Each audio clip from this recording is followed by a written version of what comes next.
সাধারণ সালোয়ার কাটিং সর্বপ্রথম আমরা এখানে 4 পার্ট করে নিব। এরপরে আমাদেরকে এই সাইডে একটা মার্জিন করে নিতে হবে। এই মার্জিন থেকে 7 ইঞ্চি বরাবর ফিতা বাদ দিয়ে আমরা কিন্তু এখন লম্বাটা নিয়ে 1 ইঞ্চি প্লাস করে নিব। এরপরে দাগগুলো মিলিয়ে দিতে হবে।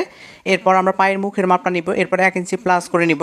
এরপরে আবারও 7 ইঞ্চি ফিতা বাদ দিয়ে এখানে কিন্তু হাইয়ের মাপটা নিব হচ্ছে 15 ইঞ্চি পরিমাণ। এরপরে কিন্তু ওপাশে থেকে আমাদেরকে 2.5 ইঞ্চি নিয়ে এভাবে দাগগুলো মিলিয়ে দিতে হবে। এরপরে কিন্তু আমাদেরকে শেপ দিয়ে নিতে হবে। এরপর সুন্দর করে এভাবে আপনারা কিন্তু শেপ দিয়ে এখন কাটিং করে নেবেন।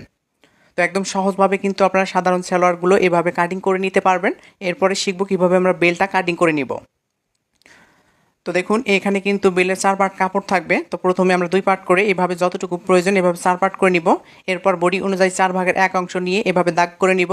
এরপরে কিন্তু এই মার্জিন থেকে 2 ইঞ্চি নিয়ে আমাদেরকে কিন্তু মার্জিন করে নিতে হবে। এরপর এপাশে আমরা বেলের জন্য 7 ইঞ্চি নিয়ে নিব।